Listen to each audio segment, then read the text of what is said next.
I thank Mr. Golden for his statement.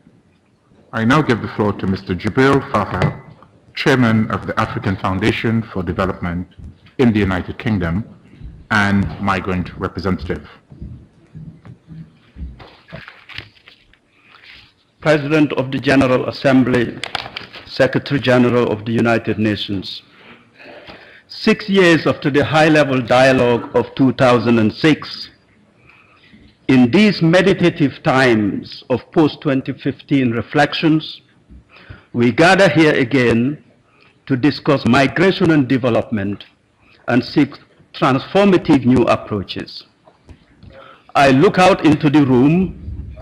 Everywhere I see migrants, itinerant diplomats, first-generation immigrants, and the many descendants of migrants who constitute diasporas in different parts of the world. Sir, this place is full of them. Given the fundamental and age-old nexus between migration and development, it is quite odd that we have not made as much progress in this field as would have been natural. As nation states, we operate within demarcated borders, jealous and protective of the proud sovereignty it represents. Yet ours is a world of acreage of land and heads of people.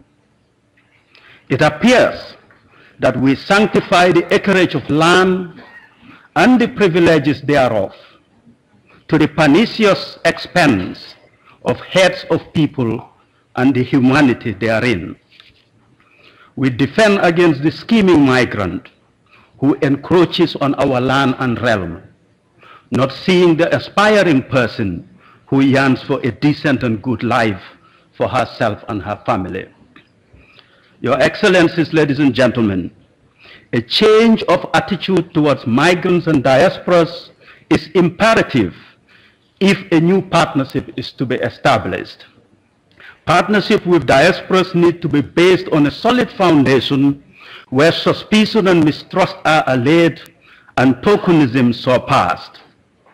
In these times when we contemplate sustainable development goals and live in a world of Gaia-like global connectedness, we need a new diaspora enlightenment.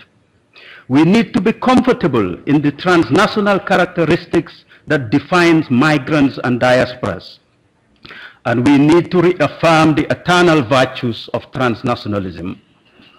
Some may call us naive. Some may even think that we are sandal-wearing, bleeding-heart liberals. But we would have responded to the empirical needs of fluid and amorphous 21st century realities. Honorable representatives of nation states, as a distinct outcome of the high-level dialogue, civil society proposes to collaborate with states during the next 5 years for measurable progress on 8 points. We have the 8 points in 3 languages in multicolor for your delectation. This action plan is our memorandum of engagement, our writ of partnership, our deed of action. We acknowledge and express our gratitude to you for accommodating civil society and diaspora voices in these proceedings. We hope that cooperation will be deeper and more cordial in the future. Now we come before you and ask for your endorsement of the 5-year 8-point action plan. As Peter Drucker, the Austrian-American management thinker, would have said, leaders do the right things and managers do things right. We call on you as leaders to endorse this high-level dialogue outcome.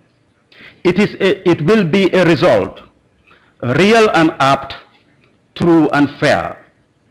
I have spent many days stringing and unstringing my instrument, while the song I came to sing remains unsung.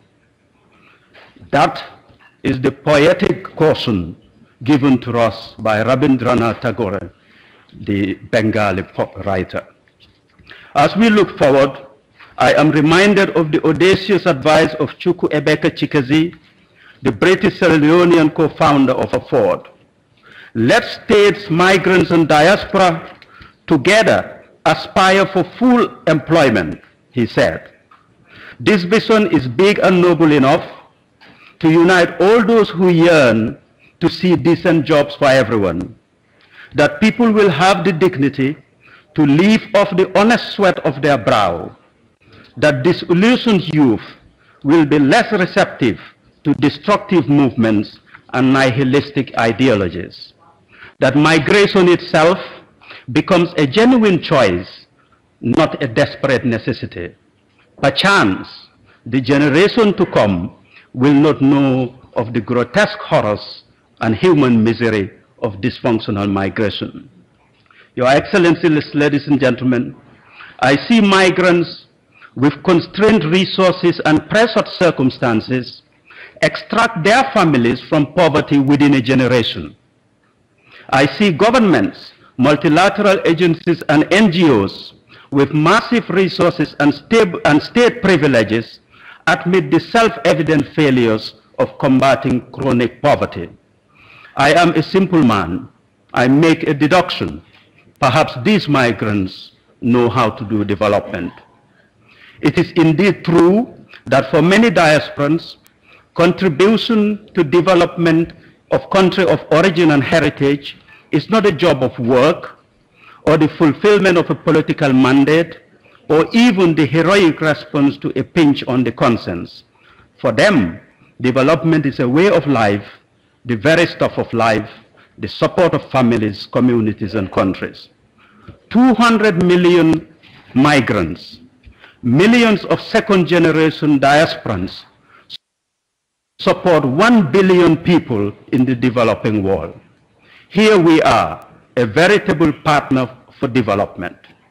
Honorable representatives of nation states, when you go back home, tell them, Your Excellency Secretary General, when you report on this dialogue, tell them that migrants and diasporans are ready, able, and willing, that as states we avow a new inclusive attitude towards transnational migrant diaspora, that we endorse a framework action plan for partnership. Tell them all, so that all the world and all the development stakeholders get to hear the news, that in this very place, in 2013 of the Common Era, we endorsed and heralded a new partnership between migrant, diasporas, and state institutions. Tell them so that cynics and skeptics, realists and optimists will come to witness the triumphant hopes and indomitability of the migrant spirit. Sir, you will tell them once you tell them. Thank you very much.